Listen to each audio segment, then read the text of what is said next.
Hello everyone, Michelle here from the Brave Homeschooling Mama. Welcome back to my channel. If you're a new viewer, a little bit about myself. I am homeschooling mama too. I have a 5-year-old that's going to be going into kindergarten and a 13-year-old that's going to be going to the 8th grade. And I just love to make homeschooling videos to motivate and encourage homeschooling families.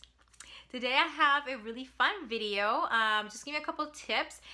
It is the end of spring, beginning of summer coming up, and it is homeschool convention season. And this year I'm going to be attending my 3rd convention. When I first started teaching homeschooling, I used to live in Arizona. Now I'm in a different state, so I'm gonna I haven't attended a convention in a while, so I'm going to attend the convention here in the state where I am at. So I am really excited just to get encouraged and motivated. And in the convention that I'm going to, Kirk Cameron is going to be there.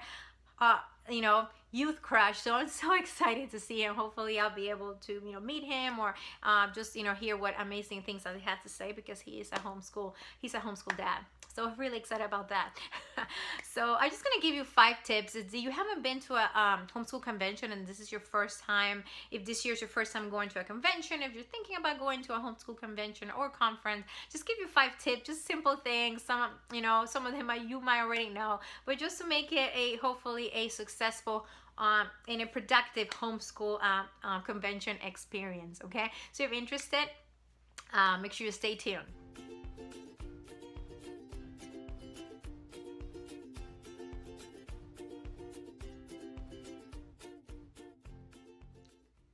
So here are my 5 tips for our newbie going to a homeschool convention if you haven't gone before. My first tip, and I've heard this many times, take a little sweater. It doesn't matter how hot it is outside, that building, wherever you are.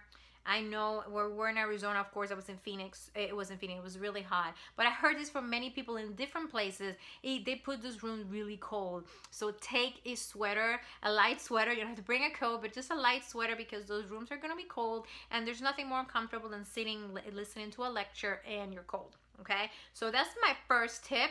It is to bring a sweater. Okay? My second tip, if this is your first time and you're going to the exhibit hall, you're going to be overwhelmed. There's going to be so much, and you're going to want all the things. And sometimes you're going to buy things that you don't need, and at the end of the school year, they're going to still be in the box or unopened. So go with a plan. Try to plan what you want. What are you looking for before you go to the convention, because it is going to be overwhelming. I'm not going to lie. There's going to be so much out there for you to look at. So go in mind. Sometimes get a couple fun things for the kids, but go in mind, if you're looking for something specific, go in mind for that specific thing and plan for that. And make sure you browse that hall before you make any purchases. Okay, don't make impulsive purchases. Browse the hall, walk around, talk to people, maybe the first day, and then the second day overnight, talk about it, play it in your head, or plan, and the next day you go buy it. Okay, and honestly, because my first year I need this book and this book and this and this, and I didn't end up using many of the things. So that's my second tip. My third tip, go on with the buying.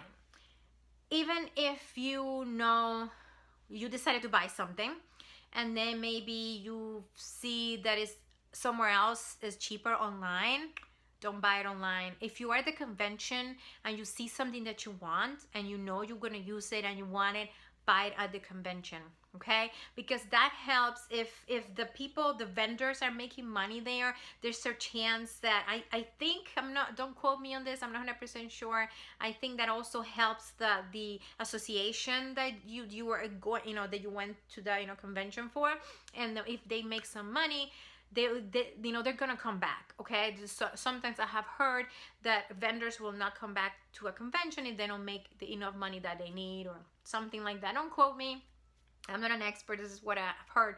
And but just make sure, if you see something that you like, but even if you see it in a website is cheaper, if it's just one thing, just buy it at the convention. Okay, it's very important that you do that. Okay, and the next thing The fourth thing, check the classes, before you go. You can, many places, I already know, that I already have, the schedule since, I think since April, of the different classes. Go ahead and check out before the things that are going to be offered. There's a lot of things that are going to be available.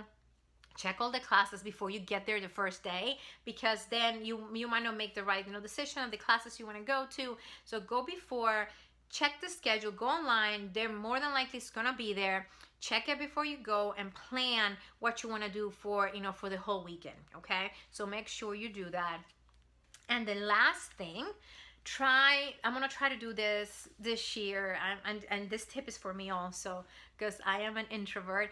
Try to connect with other moms while you're there. You're gonna meet, if you go to those big conventions, there's gonna be people from all over your state, and try to make connections with people there. Meet some new moms and make some great homeschool connections with the moms in there. And that's a tip for me, because I'm an introvert and it's hard for me, especially when you go to conventions. There's going to be tons of people. It's not as depends where you go. If you do a conference, there's usually smaller, but conventions are huge. There's going to be so many people. But try to make a connection. Try to talk to one or two moms while you're there. I'm not saying talk to everybody, but try to make one or two connections while you're there at the convention. I'm giving that tip for myself, so maybe I'll come back in here and let you know if I talk to anybody.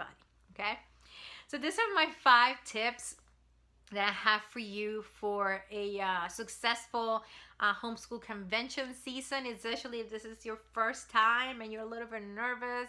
Like I said, the exhibit hall will be overwhelming, so take your time. Okay, thank you so much for watching, and I will see you all in my next video. Bye.